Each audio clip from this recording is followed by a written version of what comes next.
Oke, baik. Selamat siang, teman-teman. Kembali lagi bersama saya, Apri Zogara, dalam channel Master Penelitian. Pada pembahasan kali ini kita akan membahas tentang tips atau trik dalam mengatasi butir yang tidak valid, agar butir instrumen tersebut dapat digunakan dalam proses pengumpulan data. Jadi, cerita dulu ya teman-teman. Banyak teman-teman mahasiswa yang kira-kira gelisah gitu, kira-kira kalau ada item atau butir yang tidak valid, sehingga membuat mereka menjadi kebingungan apakah butir ini dibuang, apakah butir ini bisa dimanipulasi untuk tetap digunakan dalam proses pengumpulan data, seperti itu. Kalaupun dibuang, teman-teman sudah harus memikirkan ada butir instrumen lain yang dapat menggantikan butir yang tidak valid tersebut, sehingga dan dipastikan harus valid butir tersebut sehingga bisa digunakan dalam proses penelitian, seperti itu teman-teman. Nah, kali ini kita akan belajar sampai ke sana, bagaimana tips dan trik mengatasi butir yang tidak valid, seperti itu ya teman-teman. Mulai dari cara prediksinya, cara desain instrumennya seperti apa, mulai dari petunjuknya, waktu penyebarannya, seperti itu ya teman-teman ya. Jadi kita mulai saja. Di sini teman-teman bisa melihat di layar laptop ataupun handphone yang teman-teman gunakan, bagaimana tips dan trik mengatasi butir yang tidak valid dari saya. Yang pertama itu, jika ada butir instrumen yang tidak valid, langkah yang pertama atau tips yang pertama itu perbaiki butir instrumen. Tentunya pada butir pertama ini kita memperbaiki butir instrumen yang tidak valid di dalam instrumen dan dibagikan ulang kepada responden, seperti itu. Jadi misalkan ada item atau soal dalam instrumen tersebut yang dinyatakan tidak valid. Nah, ketidakvalidan sebuah butir instrumen itu bisa ditimbulkan oleh berbagai macam faktor. Salah satunya adalah kerumitan daripada butir instrumen yang dibaca oleh si responden itu, sehingga dalam menjawabnya pun, dalam memberikan responnya pun terhadap butir tersebut, ya apa adanya, seperti tanpa memperhatikan dengan cara yang seksama dari instrumen yang diberikan, seperti itu. Nah, kita perbaiki butir instrumen, misalkan dari bahasanya. Pertama dari bahasanya, kita usahakan menggunakan bahasa yang orang awam pun mengerti, seperti itu. Jadi bahasa-bahasa yang digunakan itu sederhana namun memiliki makna yang dapat dimengerti oleh orang banyak, seperti itu. Sehingga ketika responden itu membaca butir instrumen kita, itu mereka sudah langsung paham dan melihat jawabannya itu sudah bisa langsung menjawab sesuai dengan butir instrumen yang diberikan, yang ada di dalam instrumen kita, seperti itu teman-teman. Jadi usahakan dari segi bahasanya tidak membingungkan para responden untuk menjawab atau memberikan respon atau jawaban dari instrumen atau butir yang kita berikan, seperti itu. Jadi usahakan sederhana namun jelas ya teman-teman ya. Nah, yang kedua, namun untuk cara yang pertama ini saya rasa memang agak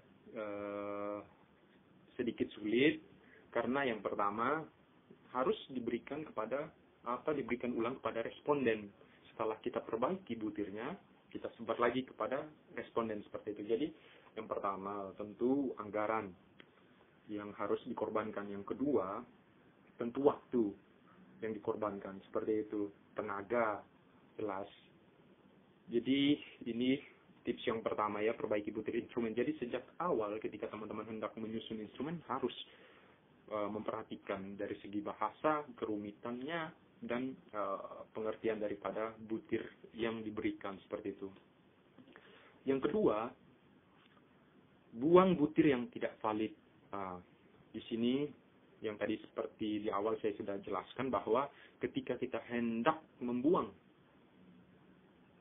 butir yang tidak valid, itu usahakan harus ada butir instrumen lain yang mewakili instrumen tersebut. Misalkan gini, karena kita ingin mengukur variabel atau konsep variabelnya, tentunya itu kan tidak bisa diukur secara langsung, ya kan? Tidak bisa diukur secara langsung. Oleh karena itu ada indikator, ada butirnya. Usahakan dalam setiap indikator yang hendak mengukur variabel itu ada butir atau beberapa butir, misalkan 2 atau 3, paling baik ya di atas 3 lah, di atas 3 butir yang mewakili setiap indikator untuk mengukur konsep atau variabel yang hendak diteliti seperti itu. Tujuannya apa? Kita melebihkan indikator butirnya. Tujuannya adalah untuk mengantisipasi jikalau nanti ada butir-butir instrumen yang mewakili indikator tersebut yang tidak valid, sehingga masih ada butir lain yang dapat mewakili, sehingga butir-butir yang tidak valid dari salah satu indikator tadi bisa dibuang. Yang penting ada yang mewakili. Itu kuncinya dalam membuang butir yang tidak valid. Usahakan menyusun instrumen dengan jumlah butir yang kira-kira mencukupi lah dalam mewakili indikator yang ada dalam sebuah instrumen atau dalam mengukur variabel atau konsep yang hendak diukur gitu ya, teman-teman. Yang ketiga itu ada yang namanya prediksi butir. Nah, prediksi butir di sini kita melakukan prediksi terhadap butir instrumen. Nah,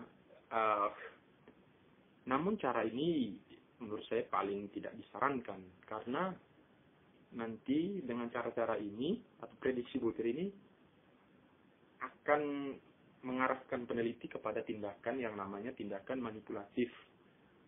Gitu. Jadi tindakan prediksi butir ini misalkan saya ambil contoh dari 10 item, misalkan 10 item pertanyaan, item nomor 5 misalkan, item nomor 5 ini tidak valid, item nomor 5 tidak valid, lalu kemudian kita melakukan prediksi dengan memasukkan angka-angka pada butir nomor 5, ya, untuk mendapatkan suatu butir yang valid.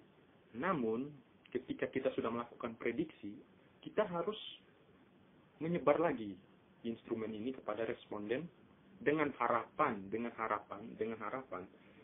mereka atau responden tersebut menjawab sesuai dengan apa yang sudah kita prediksikan. Nah, ini yang menjadi agak sulit. Nah, ketika kita tidak mendapatkan harapan itu, tidak tercapai harapan itu, maka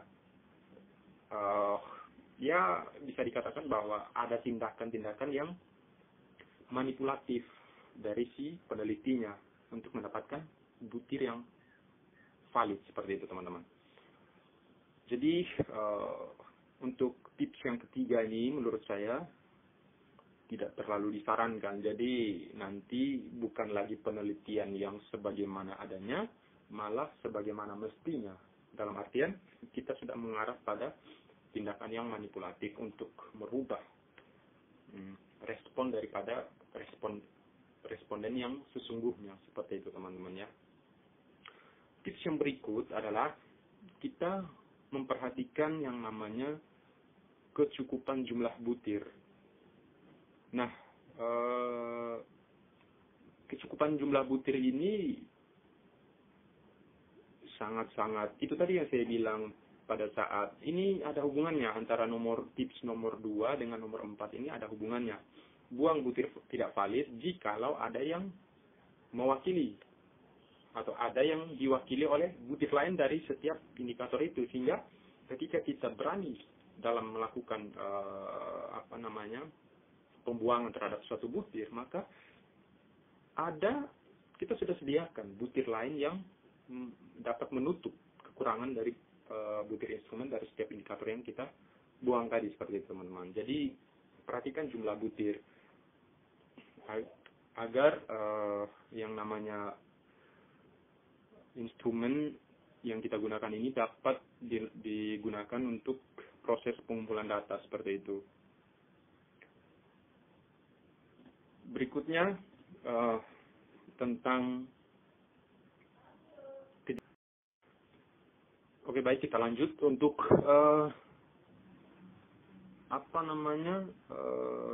tips yang berikutnya.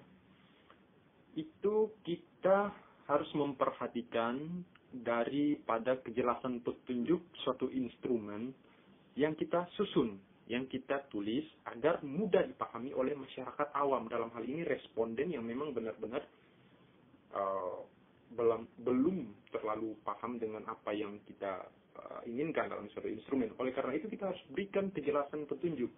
Karena banyak juga teman-teman dari mahasiswa, tim peneliti yang meneliti itu memberikan suatu kejelasan dalam petunjuk pengisiannya itu masih membingungkan si responden dalam menjawab, sehingga membuat responden ini yang pertama lamban dalam menjawab, yang kedua enggan dalam menjawab karena ketidakjelasan dari petunjuk instrumen ini, maunya apa sih instrumen ini, seperti itu, sehingga akhirnya membuat si responden menjawab ya dengan terburu-buru seperti itu, artinya tanpa memperhatikan petunjuk pengisiannya yang dimau oleh si penelitinya seperti apa. Akhirnya kan kita mendapat respon ataupun jawaban daripada responden ini ya bisa jadi ya tidak sesuai dengan yang kita inginkan seperti itu. Apalagi penelitian-penelitian yang memang bersifat teknis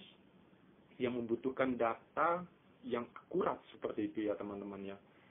Nah, yang sungguh disayangkan lagi ketika ada instrumen dengan kejelasan petunjuk yang kurang jelas, itu membuat si responden